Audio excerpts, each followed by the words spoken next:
David Grow, I don't know what happened. We don't do this type of thing on Music Train. This must be a different show. Sure, whatever you say. You I'm guys, today just we're kidding. joined by hi everybody. This is Vessi Mink, your friendly neighborhood songwriter. Today we're joined by David Grow, Grammy nominated composer, producer, and founder of Howling Music, a company that's been scoring original music for some of the world's biggest brands for over 25 years. Howling's work spans hundreds of national campaigns and 2 boutique catalogs, Retrorama and Ad Attack, both distributed by APM Music. What exactly is sync and why does it matter so much in today's music world? We're going to get to it. This is a quick conversation with a legend in the field, David Grow. Welcome to The Art of Sync. This is your show. Thank you, Miss Mink. Thank you ever so much. Yes, so yeah, it's funny when I hear my resume being read, being because nobody would know that. But when it sounds like we were talking about somebody else. Like I did none of those things. Oh, really? So Well, we no, might I have to. actually no, I'm not an imposter. I did do those things, but it just doesn't feel like I did those things. Why is that? Is sync such a hard world to break into? Well, sync is a very hard world to break into, yes. But I think the reason I don't feel like that is my experience is because let me give you a quick example. I was asked to speak at this thing for the Nashville Songwriters Association, and they were very cool and generous. It was great. And so people were kind of coming up to me after the talk and asking questions and stuff. And they're like, it felt like they're saying, you've become such a great mariner, such a great sailor. Your sailing skills are incredible. And I'm going, "The sailing skills? I feel like I've been in the hull of the Roman warship, like on my oar, just trying to not get killed. I don't know anything about you know what I mean? It kind of Yeah. feels like that. Like I don't know anything about the Well, success part of it because it doesn't feel like I'm ever gotten there exactly. can we start from the top? Sure. What is sync? For those people who don't really know what it is, are interested, and realize the potential of having their music licensed to TV, film, and commercials. Yeah. So sync is when you put music to picture in media, the end. That's sync. And thank you for coming. Appreciate you.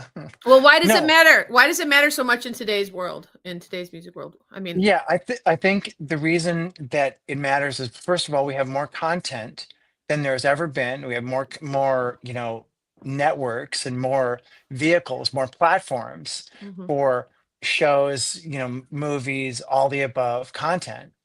And so all that content needs music. And the demand And is legit.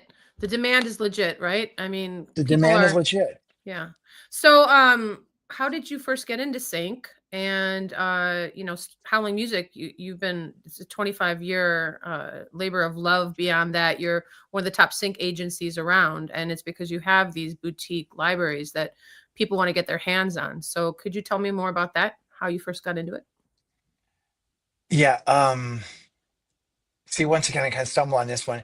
The thing about it is that uh I assumed I was an artist living in LA Mhm. and a lot of things happened. I got a record deal, toured the country 3.5 years, blah, blah, blah, did a bunch of stuff. And when I would get off the road, I, it's like when you're touring, it's like you do all these dates and then you come home and then you're doing nothing. Yeah. And so I was hired by this company just while I was, off the road to do some stuff. And I realized like it was really fun and cool. And I liked being able to, yeah, and I was actually hired by a company that did music for advertising specifically. Hmm. And I felt like that was something that I could get my head around. So, but at first I was terrible at it, and I couldn't.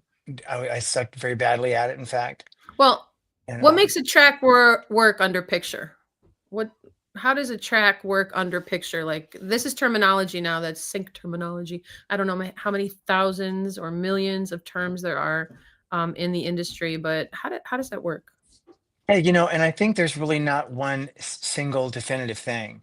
I mean, if you watch TV and there's music in shows, um, And more that music is comprised of catalog music that is, that lives somewhere on, on music libraries. So there's a bunch of them out there. And our music also, we have music that is specific to our library.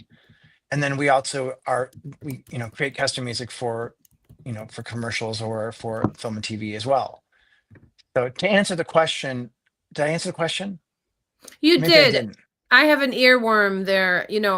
I guess there's just so much to unpack with music, really delivering the emotionality of the visual that you're, consuming in real time. I guess that's like a tango, that the perfect song. I mean, you probably often hear, "Hey, I've got the perfect song for your your brief." What's a brief? All these things. So you were just speaking at the songwriter, the song. Excuse me. Say it for me again. That It's the Nashville Songwriters Association. and was this your first time speaking there?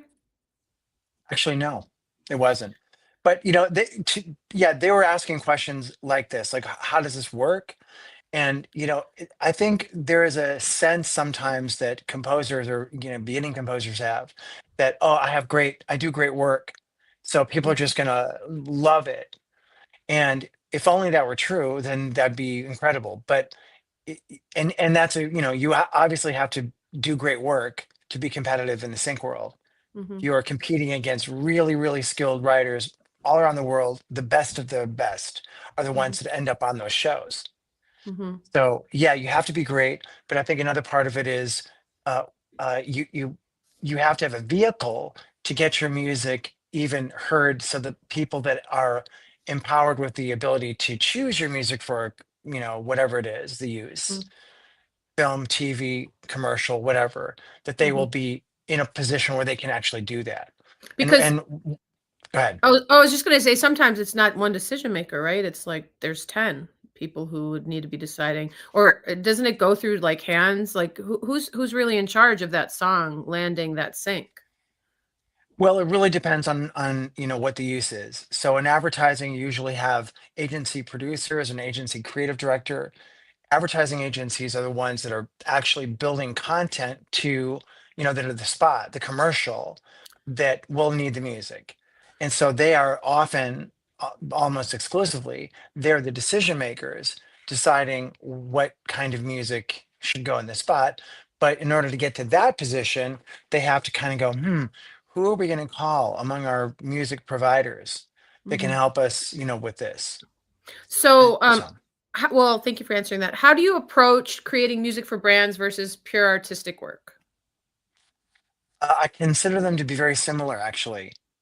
So I really like I'm an artist, and I was told years and years ago that hey David, if you want to be a sync writer, if you want to write music for commercials, for example, in this case, you got to leave your heart and soul out of it, because Mm. these guys are going to eat your children. Oh And it God. gets really painful and miserable that you put your heart and soul and stuff, and they out of ignorance or inattention or whatever will just go, oh yeah, it's not what we're looking for, it sort of sucks, we don't like it, Well, there's and it like a hurts. there's like a time crunch, right? Sometimes you really need a song in like 8 hours or 4 hours. Yeah, These libraries that Howling Music has, how many different genres? And don't you specialize in like 1920s stuff, like 1920s, 1930s vintage? we have a label called Retrorama, Oh, cool. which is the entire 20th century.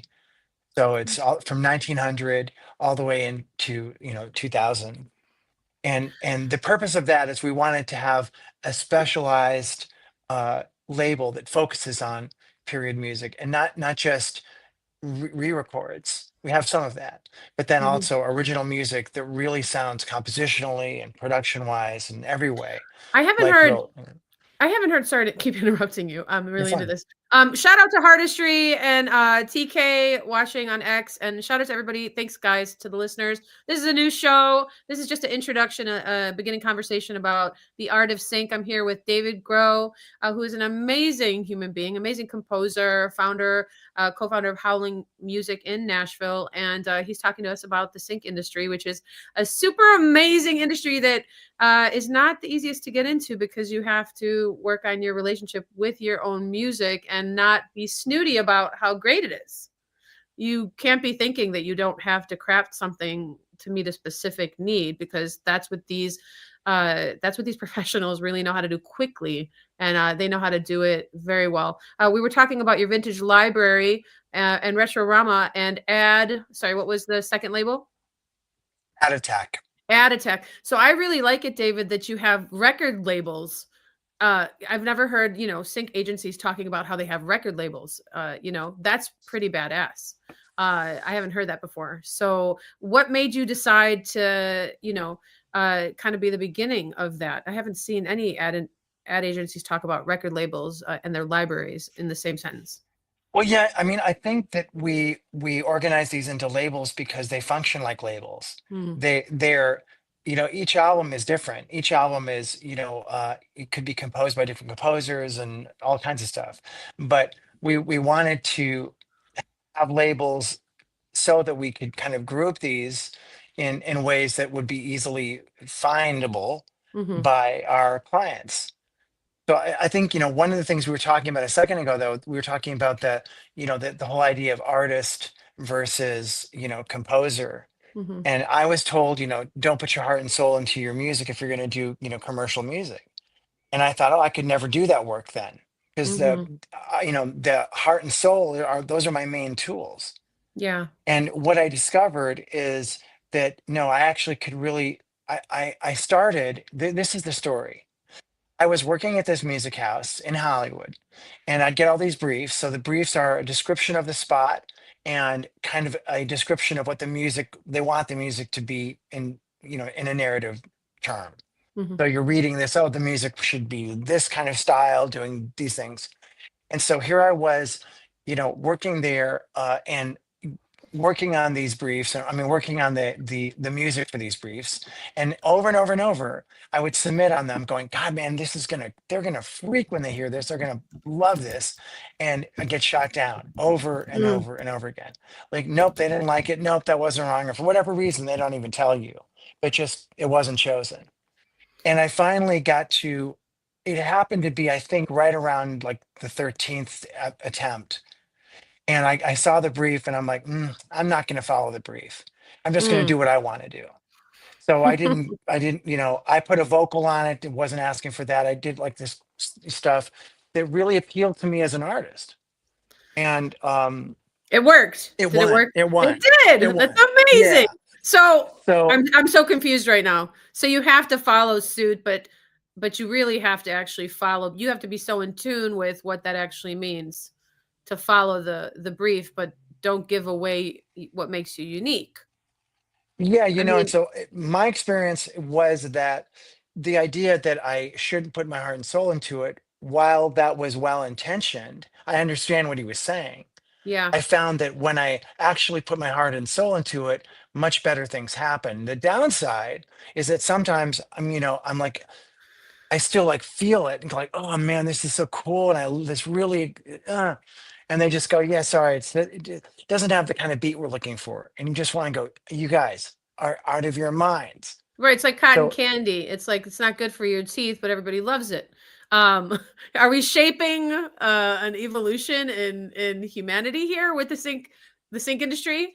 Or yes, I mean, no, what's happening? no, What's I have no happening? idea. I have no idea. But the thing about it is that let's just say our poor listeners only have like 3 minutes left of attention span. Yes, yes. I would say this, that one of the thing our company gets hit up all the time by composers, and they'll send us a wide array of stuff. So listen to this music; it's so great. Mhm, And I just sort of feel like, hey, send me one thing you do great. Send me one thing that makes your music really special and stand out. The world doesn't need more hip hop tracks that just sound like or the pop tracks that they're interchangeable. And then not to pick on those genres. It could Right. be, we get tension cues for days. We get stuff that sounds like someone, just got on their DAW and they put together some stuff using, samples or whatever. And anyone can do that. We're looking for something, we're always looking, and we feel like our clients are looking for stuff that feels original and Hmm. interesting and compelling, maybe even artistic, Yeah. maybe stuff that is not your typical normal expected thing. I ask people all the time, like, look, if you want to get into this industry, be a specialist. Do something that no one else is doing. Be great at one thing. Post, industrial zither music for small people is probably not in huge demand. But if you believe in this, if you're crushing it, if you own this, if this is something that you are passionate about, then I should be able to hear that in your music. And if I can't hear that, if it just sounds like everything else, then it doesn't work. It's It's not like, the art of it's not the art of sync. no, it's not the artist thing really. And you could always get like every time I've said stuff like this before, I'm sure people are going, but what are you talking about? I just watched episode of this show and I heard a track that's exactly, the tension cue, blah, blah, blah, blah. Yeah. Right. They're already in. That artist, that composer is already inside. And we have two different missions. The first mission is how to get in. That's hard. Yes, please. To you, caller. Well, that's all the time we have today for our show. Before he tells you the second thing, I just want to thank everybody for tuning in again to The Art of Sync. It's a new show. It's David Groh's show from Howling Music. If you want to send some music, you should send it now. But remember, take heed to what this amazing person just shared with you, the earworm knowledge. Send what makes you original and unique. Go to howlingmusic.com and do it with your heart and your mind. So, David, what was the second thing before I'm going to run this track for you to hear? Because I think I've got something for you today. I don't remember the second thing. So All right, I don't guys. know. I have no See idea. you later. This is an artist out of the UK. David, I can't wait to be back with you next week on, is it Tuesday? Is it Wednesday? It's Tuesday. Every Tuesday, you guys, at 8 p.m. Eastern. David Groh is going to be here to give you more and more juicy bits on how to motivate and multiply your ability. Multiplate's not a word. This should be a That's good restaurant. enough. I think so. No, Let's I don't. multi-plate this. I don't. Let's multiplate it. That's what we're gonna do.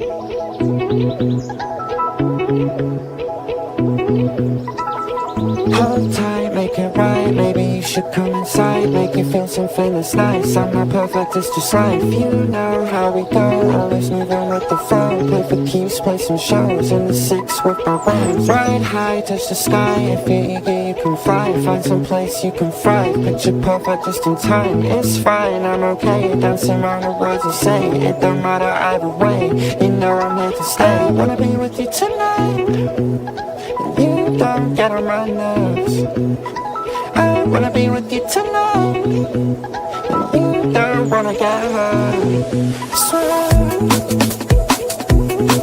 swear.